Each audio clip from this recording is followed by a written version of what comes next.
ഈ കാണുന്നത് ഒരു സ്റ്റേറ്റ് ഹൈവേ ആണെന്ന് പറഞ്ഞു കഴിഞ്ഞാൽ ബുദ്ധിയില്ല ആരെങ്കിലും വിശ്വസിക്കോ? എന്താ വിശ്വസിച്ചേ പറ്റുള്ളൂ. ഇതൊരു സ്റ്റേറ്റ് ഹൈവേ ആണ്. ഇത്രയും മോശപ്പെട്ട റോഡ് തമിഴ്നാടൻ ഉണ്ടോന്ന് എനിക്കറിയില്ല. കാരണം അത്രയും മോശപ്പെട്ട റോഡ്. നമ്മുടെ കേരള റോഡൊക്കെ ഒന്ന് കാണണം. എന്താ റോഡ് വർക്കൊക്കെ കഴിഞ്ഞിട്ടാണ് ഫിനിഷ് ആയിട്ട് അടിപൊളി റോഡല്ലേ.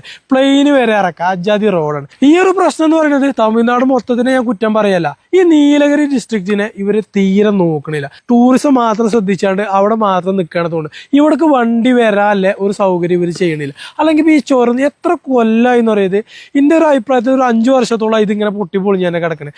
2018 പ്രളയത്തിന് ശേഷം ഈ റോഡുമ്പോൾ പിന്നെ ഒരു പണി ഇവർ എടുത്തിട്ടില്ല. അതിന് ശേഷമാണ് നമ്മ റോഡൊക്കെ നന്നാക്കിയാണ്ട് അടിപൊളി. നിങ്ങൾ നോക്കാണിത് ഓരോ ഇതുണ്ടോ ഒരു റോഡിന്റെ എഡ്ജ്. അത് ഒരു വണ്ടി ഓപ്പോസിറ്റ് വന്നു കഴിഞ്ഞാൽ ഒരു വണ്ടിക്ക് ഒന്ന് ജസ്റ്റ് സൈഡ് ഇറക്കിയാണ്ട് എഡ്ജ് കൊടുക്കണമെന്നുണ്ടെങ്കിൽ ഇതൊക്കെയാണ് എഡ്ജ് ഇറക്കണേ. ഇതൊക്കെ എഡ്ജ് ഇറങ്ങിയ വണ്ടി മാറി. എത്ര വണ്ടി ഈ ചുരത്തുമ്പോൾ മാറിയുണ്ട്. ഇതുപോലത്തെ വലിയ വലിയ കണ്ടെയ്നർ ലോറികളാണ് ഇതിൽ കൂടുതലായിട്ടും പോണത്. പിന്നെ ഊട്ടിക്കുള്ള കേരളത്തിൽ നിന്ന് പ്രധാന റോഡ് മാർഗ്ഗം അത്. ഇത് കൂടെയാണ് ടൂറിസവും കാര്യങ്ങളൊക്കെ വർദ്ധിക്കണേ. ഇങ്ങനത്തെ റോഡായി കഴിഞ്ഞാൽ ആരാ വരിക?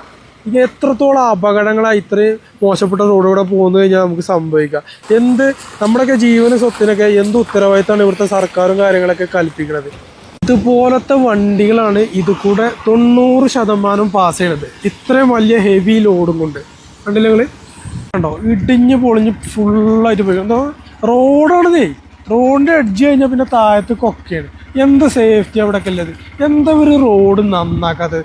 അല്ലെങ്കിൽ അതിനനുസരിച്ച് യാത്രകൾ ഇവിടെ ഗതാഗതം പോലെ അതിനനുസരിച്ച് ക്രമീകരിക്കണം, റോഡ് നന്നാക്കണം. ഇത് ആകെ എന്തോ ഇതിപ്പോൾ ഇനി കുറേ ആൾക്കാർ ഒരു വലിയൊരു ദുരന്തം ഉണ്ടാവുകയോളം ഒരു കാത്തിക്കാൻ തോന്നുന്നുണ്ട്. ഇവിടുത്തെ ഈ ബാരിക്കേഡും കാര്യങ്ങളൊക്കെ ഫുള്ള് പോയിട്ടുണ്ട്. ഇതൊന്നും റിപ്പയർ ചെയ്യണ പരിപാടി ഇവർക്കില്ല. ഇതെന്താ ഫുള്ള് വലിയ വണ്ടികൾ അതുകൂടെ പാസ് ചെയ്യണത്.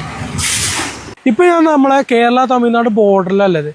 ഇത് ഈ ബോർഡിൻ്റെ അപ്പുറത്തേക്ക് തമിഴ്നാടും ഇപ്പുറത്തേക്ക് കേരളമാണ്. നിങ്ങൾ നമ്മളെ റോഡ് നോക്കി, നമ്മളെ കേരളത്തിൻ്റെ സ്വന്തം റോഡ് നല്ല ഇൻ്റർലോക്കൊക്കെ ഇട്ട് നല്ല ടാറൊക്കെ ചെയ്ത് സൈഡൊക്കെ കെട്ടിയാണ്ട് നല്ല അടിപൊളിയാക്കി വെച്ചിട്ടുണ്ട്. എന്നാൽ തമിഴ്നാടിൻ്റെ റോഡാണ് ഈ പറ്റ മോശം എന്ന് പറഞ്ഞാൽ മോശം വളരെ മോശം. ഇത്രയും വൃത്തിയായിട്ട റോഡ് നമ്മളെ പരിസരത്ത് എവിടെ ഉണ്ടാവില്ല. അത്ര മോശം റോഡ്. മോശം എന്ന് പറഞ്ഞാൽ ഇതിലൂടെ യാത്ര ചെയ്യുന്ന ആൾക്കാർക്ക് എന്ത് സേഫ്റ്റി അല്ലേ? നമ്മളൊക്കെ ഇൻഷുറും ടാക്സൊക്കെ കൊടുത്തിട്ടല്ലേ റോഡ് കൂടെ വണ്ടി ഓടണേ. അപ്പം നമുക്കില്ല സേഫ്റ്റി റോഡൊക്കെ തരല്ലേ സർക്കാരിൻ്റെ ഉത്തരവാദിത്തമാണ് അല്ലേ? ആണ്. അപ്പം നമ്മൾ പ്രതികരിക്കണം. ഞങ്ങൾക്ക് ചെയ്യാൻ കഴിയണതാണ് ഞങ്ങൾ വീഡിയോ കാര്യങ്ങളൊക്കെ ചെയ്തുകൊണ്ട് ഞങ്ങൾ ചെയ്യണത്. അപ്പോൾ ഇത് കൂടെയൊക്കെ വരുന്ന ആൾക്കാർ പ്രത്യേകം ശ്രദ്ധിക്കണം. ഫാമിലിയും കാര്യങ്ങളൊക്കെ കൊണ്ടുവരുന്ന ആൾക്കാർ കോടൊക്കെ മൂടി നിൽക്കുന്ന സമയത്ത് നമുക്ക് റോഡ് കറക്റ്റ് കാണാൻ കഴിയില്ല. അപ്പോൾ വണ്ടിയൊക്കെ പതുക്കെ പോവുക, സ്ലോ ആയിട്ട് പോവുക.